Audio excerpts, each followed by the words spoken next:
मित्रों, इस खबर में हम देखेंगे जो शिक्षकों के ट्रांसफर होना है, तबादला नीति से संबंधित प्रमुख बातें, जैसे 100% रिजल्ट देने वाले शिक्षकों को मन की पोस्टिंग। तब खबर को देखें विस्तार से। स्कूल शिक्षा विभाग ने वर्ष 2026 के लिए नई स्थानांतरण नीति जारी कर दी है। इस बार की पॉलिसी में सरकार ने कड़े नियमों के साथ साथ शानदार प्रदर्शन करने वाले शिक्षकों को बड़ा तोहफा दिया है। सबसे बड़ी बात यह है कि अब शिक्षकों को हर साल नई तबादला नीति का इंतजार नहीं करना पड़ेगा। इस नीति के प्रभावी होने के बाद आगामी वर्षों के लिए अलग से कोई नीति जारी नहीं की जाएगी और जरूरत पड़ने पर सिर्फ कैबिनेट के अनुमोदन से इसमें संशोधन किया जा सकेगा।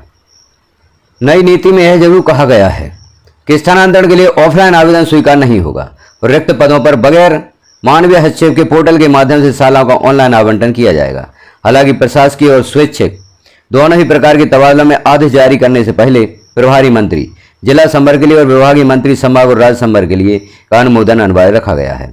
यानी सिस्टम चाहे जो भी हो, अंतिम मोहर मंत्रियों की ही लगेगी। ट्रांसफर 8 जून से शुरू होकर 15 जुलाई तक चलेंगे। तो जो ट्रांसफर है वह 8 जून से प्रारंभ होने वाले हैं, जो 15 जुलाई तक चलेंगे। पहले प्रशासनिक तबादले होंगे। स्वैच्छिक तबादलों के लिए आवेदन 19 से 23 जून तक किए जा सकेंगे। नीति में क्या स्पष्ट किया गया है, इसे भी देखें। कौन होगा अतिशेष? अतिशेष संबंधित जानकारी यह महत्वपूर्ण है। जो शिक्षक वर्तमान संस्था में सबसे ज्यादा समय से कार्यरत हैं, उन्हें ही अतिशेष की श्रेणी में गिना जाएगा। तो यह अतिशेष संबंधी जानकारी है। जो शिक्षक सीनियर होंगे वही अतिशेष की श्रेणी में आएंगे। 3 साल का लॉक इन पीरियड। एक बार स्वैच्छिक या मनचाहा तबादला हो जाने के बाद विशेष परिस्थितियों को छोड़कर आगामी 3 शैक्षणिक सत्रों तक उस शिक्षक के दोबारा स्वैच्छिक तबादले पर विचार नहीं किया जाएगा। पति या पत्नी के निधन पर राहत। यदि किसी लोक सेवक के पति या पत्नी की मृत्यु हो जाती है तो उन्हें घटना के 2 वर्ष के भीतर तबादले में प्रथम वरीयता दी जाएगी। अब म्यूचुअल ट्रांसफर, समान पद, विषय और संवर्ग वाले लोक सेवक ऑनलाइन म्यूचुअल ट्रांसफर ले सकेंगे। परिवीक्षाधीन और 1 वर्ष में रिटायर होने वाले इसके पात्र नहीं होंगे। प्रोबेशन वालों का तबादला नहीं। परिवीक्षा अवधि वाले नवनियुक्त शिक्षकों का किसी अन्य जिले या संस्था में तबादला नहीं किया जाएगा। गलत जानकारी दी तो कार्रवाई, यह भी महत्वपूर्ण बिंदु है। गंभीर बीमारी, निःशक्तता या विधवा, परित्यक्ता होने की गलत जानकारी देकर तबादला लेने पर ट्रांसफर आदेश निरस्त होगा और सिविल सेवा आचरण नियमों के तहत अनुशासनात्मक कार्रवाई की जाएगी। अब 70% से कम भरे पद वाले जिले, जिन जिलों में किसी संवर्ग के 70% से कम पद भरे हैं, वहां से शिक्षकों का तबादला अन्य जिलों में तभी हो सकेगा जब वहां कोई दूसरा शिक्षक आने को तैयार हो, विशेष परिस्थितियों को छोड़कर। अब नई तबादला नीति की प्रमुख बातें और हम समझ लेते हैं। जैसे ई अटेंडेंस के बिना नो ट्रांसफर। ई अटेंडेंस जो लागू की गई है शिक्षा विभाग में, यदि ई अटेंडेंस नहीं लगाई है तो ट्रांसफर नहीं होंगे। स्वैच्छिक या मनचाहे तबादले का लाभ केवल उन्हीं शिक्षकों को मिलेगा जिनकी पोर्टल पर नियमित ई अटेंडेंस दर्ज हो रही है। सत्र 2025-26 में जनवरी से मार्च तक की ई अटेंडेंस जरूरी होगी, जबकि आगामी वर्षों में पूरे सत्र की ई अटेंडेंस के आधार पर पात्रता तय होगी। अगला एक और महत्वपूर्ण बिंदु है जो रिजल्ट से संबंधित है। रिजल्ट 100% तो तबादले में पहली प्राथमिकता। शानदार काम करने वाले शिक्षकों को विभाग ने बड़ा इनाम दिया है। तबादले में नंबर 1 वरीयता उन शिक्षकों और प्राचार्यों को मिलेगी जिनके स्कूल का कक्षा 10वीं बोर्ड का परिणाम 100% रहा हो। हालांकि इसके लिए स्कूल में न्यूनतम 40 छात्रों को शामिल होना अनिवार्य है। नेताओं के यहाँ अटैचमेंट पर रोक।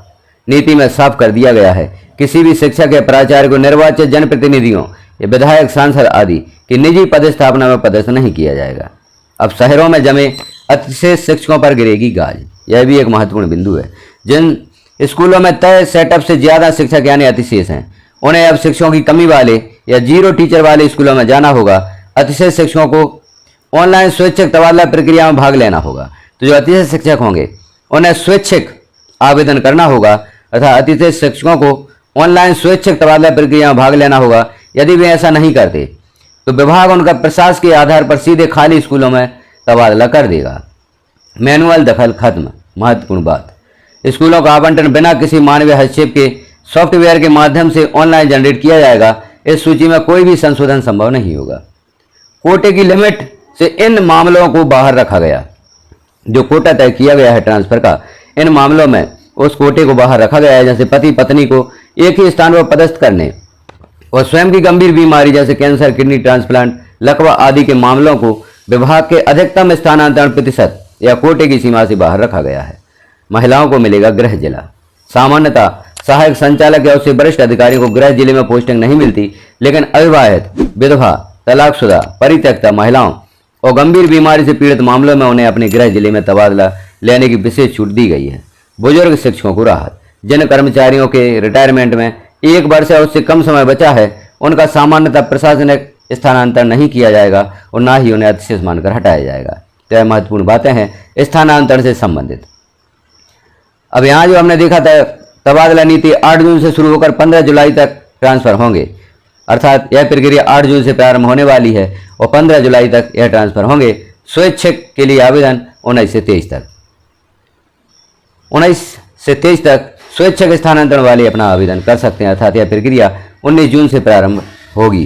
तो यहाँ पर हमने देखा जो स्थानांतरण नीति है शिक्षा विभाग की, वह आ चुकी है और उसके अनुसार यह प्रमुख बातें यहाँ पर हम देखें तो आप भी देखें जो यहाँ पर मुख्य बिंदु दिए गए हैं, इनके अनुसार ही अब स्थानांतरण किए जाएंगे।